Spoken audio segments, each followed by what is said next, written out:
Kevin, thank you for joining us this evening. With the Guardian site being so popular, with about 5.4 million visitors daily, it must actually be difficult for PRs or anybody else wanting to actually get news covered in the Guardian picked up.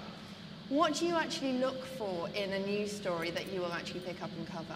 One of the things that impresses me as a journalist when a PR contacts me is if they have some sense of what I've been covering anyway. If you've done a little bit of homework and maybe follow up on a story or a storyline that we've been covering, then it's got much more possibility of us actually following up on it.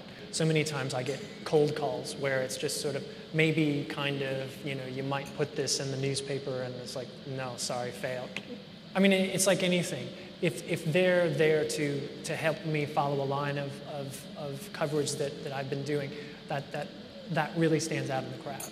TheGuardian.co.uk is an extremely successful site. What do you think has created that? I think a few things. I mean, I think The Guardian and my previous employer, the BBC, both of them were very early to adopt the web as a journalism tool. I think the other thing is, and Emily Bell says this, we're not just on the web, we're of the web.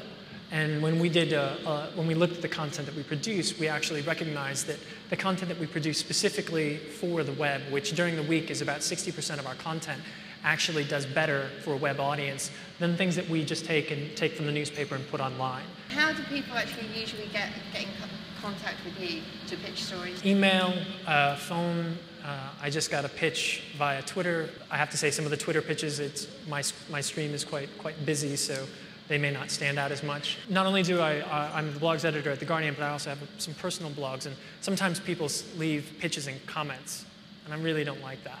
What kind of comments do you get? It depends. I mean, if someone says, this, hey, this is a cool blog post, you might want to check out this product X, it just feels kind of weird for someone to come on my personal blog and be leaving sort of an ad.